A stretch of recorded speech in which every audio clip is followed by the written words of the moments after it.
Welcome to Genomics Now, a podcast series where you can learn how genomics is developing in England's NHS. This podcast series, recorded in 2021, is part of the North Thames Genomic Medicine Services Educational Toolkit. In each 10-minute episode, we explore what is changing in genomics. We answer the questions on genomics we've been asked by the different healthcare professionals. We talk about the ways genomics may impact different healthcare roles and how genomics can be used to successfully improve patient care. Today's podcast is co-hosted by me, Shazia Mahamdallie, and I'm a cancer genomics scientist at Great Ormond Street. And I'm Dahlia Hopmeier. I'm a clinical fellow in genomics. Today, Dahlia and I are going to take 10 minutes to talk on genes, genomes, genetics, and genomics. Great, thanks Shazia. So let's get started with the obvious first question. What is the difference between genes, genomes, genetics, and genomics? That's a great question, Dahlia. The ideal way to kick off our podcast. It's always good to start discussion with the rudimentary, so we're all on the same page, and then by understanding the basics, we can then take a journey into the more complex. So a gene is a unit of hereditary. This means it's our genes that pass on information between parents and children.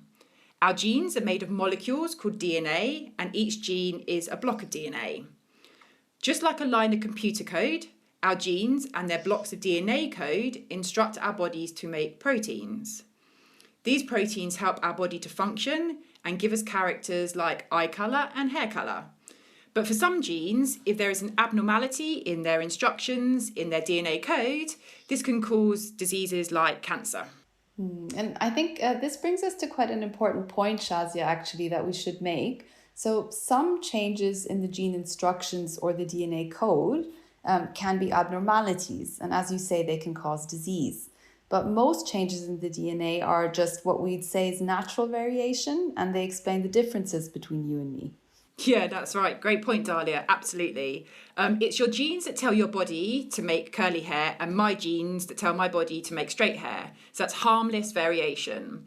So let's just explain a genome, and then we could put a number on the differences between you and me. So the differences are those variations, so between our two DNA codes. So a genome includes all of our genes and more. Genomes include the DNA blocks of our genes, the instructions for proteins, as well as DNA blocks in between our genes that do not code for proteins, so non-protein coding. This in-between DNA used to be called junk DNA because we didn't know what it was for, and to a degree still don't. So I'm a research scientist by background, and I like data, and it's too tempting. I've just got to drop in some numbers here. The protein coding genes only make around 1% of our genomes. And the other 99% is all of the DNA in between our genes, the junk as they used to call it. If we follow the theme that DNA is like a computer code, then the DNA code that makes up our genomes is around 3 billion letters. Around 4 million of those letters are the natural harmless variation in the DNA letters that differ between you and me that we talked of earlier. And finally, for disease to potentially develop, it could only take one letter change in the DNA amongst the 3 billion letters that make each of our genomes. But we can explain more on genes and disease a bit later. But to come back around to your question, Dahlia, what is the difference between genes, genomes, genetics, and genomics? Genetics is a study of genes, and genomics is a study of genomes, and both study hereditary, so how the information is passed on between parents and children. Okay, great. Thanks for that. And actually, I was wondering, how long has the NHS been offering genetic testing? I'll be honest, Dahlia, I had to research this question when it was asked in a teaching session that we had back in the hospital. And the answer very appropriately kind of starts here, actually, at Great Ormond Street. The first genetic counselling clinic in Europe started here in the hospital in 1946. And then 2 years later, the NHS was launched in 1948. And then 10 years after that, in 1958, the first UK clinical geneticist was appointed again here at Great Ormond Street. So back to testing, labs in the NHS were first funded in the early 1970s to carry out genetic diagnostic testing. But testing at the specific level of DNA was not until the 1980s. And then more granular testing look at the individual letters of the DNA code of the genes, such as BRCA1 and BRCA2, which are genes that many people have heard of that are involved in increasing someone's risk of breast and ovarian cancer, for example, started in the early 2000s. So yeah, I can see things have changed quite a bit from the beginning. And can you explain to me what is involved in a genetic test? Yeah, sure. So let's take one of the genes I just mentioned, BRCA1, as an example. So BRCA1, or BRCA1 as some people call it, stands for breast, BR, cancer, CA, and then 1. Changes in the DNA code of this gene can make a person have a higher risk of developing breast and other cancers such as ovarian cancer that I said earlier. So if a young woman comes into the hospital with breast cancer and her clinician thinks there's a chance that her cancer could be inherited, and this might be because her mum has also had breast cancer at a young age, for example, then the patient may be offered genetic testing. Remember, we said that genetics is a study of hereditary passing of the information from parent to child. So if that young woman accepts a genetic test, which of course she's absolutely able to refuse, then a sample of her blood will be taken. This will be sent to the lab and the DNA will be extracted.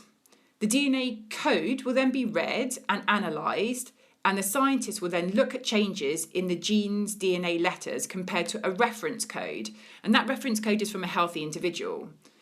For the BRCA1 gene, the scientists will be analysing over 5,000 letters. Some changes in the DNA will be natural variation that we talked about before, your hair colour, my eye colour, but some letter changes may have actually put her at high risk of developing a breast cancer. Yeah, and actually that's another important point to mention, I think, here, that only about 10% of all breast cancers in women do result from letter changes in the DNA code in the BRCA1 gene. But if we do identify a woman who does have a change in this gene that is potentially disease-causing, then she has a 60 to 90% chance of developing breast cancer. And okay, great. So thanks for that. And I was also wanting to ask, how does a genome test differ from a genetic test? Okay, so going back to what I said earlier, the genome includes the DNA blocks of all the genes and the DNA in between. A scientist analysing a BRCA1 gene looks for potentially disease-causing letter changes in the DNA code across those 5,000 or letters that I said. Whereas a scientist analysing a genome can look at all 3 billion letters of the DNA code. I say could, as speaking from experience having analysed genes and genomes, thankfully computers now do a lot of the grunt work for us, so scientists don't have to look at every letter of the code. We should mention that a patient with cancer can have 2 genomes analysed. This in the lab is called matched pair genome analysis. They can have their germline genome analysed, which is the inherited genome that we've been talking about so far, so the information passed down from parents and that you would then pass on to your children. The second genome is the cancer genome itself, the DNA in the cells of the tumour, the cancer genome again. So changes that occur in the cancer genome are not inherited. You cannot pass this information on to your children. The DNA changes in the tumour are said to therefore be acquired, they're not inherited. And acquired can be anything, say, from the environment, such as smoking. So that's quite a lot of information. I think this might be a good time to mention the Genomics Facilitators Toolkit that we've developed. Oh, that would be really good, Dahlia, thanks. Yeah, so basically what we've done is to put together some resources, especially for people who want to learn about genomics and also the genomic medicine service, and they can then also use this to disseminate the information on. And we have modules such as our Introduction to Genomics module, which explains concepts of inherited germline DNA changes, as well as the acquired DNA changes that you've just mentioned, Shazia, for example, in the cancer genome. And it goes through different types of genomic tests. So all the modules are available as PowerPoint slide decks, and therefore they can be used to train others as well. Oh, that's great. Yeah, the Genomics Facilitators Toolkit is actually really good. We've had loads of people that have used it and just used like the odd side or adapted slides. And we'll most probably put a link with this podcast so you'll be able to find it. Great. So I really would encourage people to have a look at that. And so maybe I can ask 2 last questions. So this episode is called Genomic Testing in the NHS. So what changes have happened to allow clinicians in the NHS to move from testing genes to testing genomes? It pretty much simply comes down to technology, Dahlia. So advances of tech have occurred in the chemistry that we use at the lab bench, and then there are other advances in computer power that have moved the analysis on. So this means that we can read the DNA code not just of one gene or multiple genes, which we call a panel analysis, but now we can read the DNA code from the whole genomes. So the reading of the first human genome was completed back in 2003. And off of the back of the subsequent research discoveries that have happened in disease, and then since then, the decrease in costs and the quicker analysis speeds, genome testing has shown real possibilities to be used in clinical care. So, for example, if it was going to take a year to understand a genome, then that just wouldn't be any good for treating a patient, for example. So the NHS, through a partnership, started a study called the 100,000 Genomes Project back in 2016, where patients with rare disease or cancer had their genome sequenced. So back to your question about what has changed in the NHS to allow genome testing. Simply the 100,000 Genomes Project introduced a lot of laboratory, computational and skill changes in the NHS to allow this testing to now become available to patients based on the data in their genomes. But later in this series of podcasts, we'll take 10 minutes to talk about those detailed changes that the 100,000 Genomes Project brought to the NHS. Great. No, I'm really looking forward to that, actually. And I think it's a really important thing to explain how it's really shaped how we can do testing in the NHS now. And so now, as this podcast is called Genomics Now, let's end this episode with asking what's new in genomics now? I think there can most probably be only one answer to this, and it's completely on topic and timely. Like I said, the 100,000 Genomes Project enrolled its first patients in 2016. This was a research project which initiated all the development in genomic medicine that I've just described, and therefore that genomic medicine could be part of routine patient care. So the genomes were not now going to be used in research, but they're going to be used in the clinic for diagnosis and treatment. So that actually the ordering of the first clinical genome tests for patients with rare disease or cancer were made only a few months ago. So clinical genome testing in the NHS is very new and very now. Great. Thank you, Shazia. I'll be excited to see how this develops. Oh, absolutely. It is an exciting time. Something new is always good. Thank you for listening to this episode of Genomics Now, a series of conversations hosted by healthcare professionals of the North Thames Genomic Medicine Service. Our aim is to complement other genomic-focused educational tools with bite-sized podcasts that explore how clinical genomics is developing in England's NHS.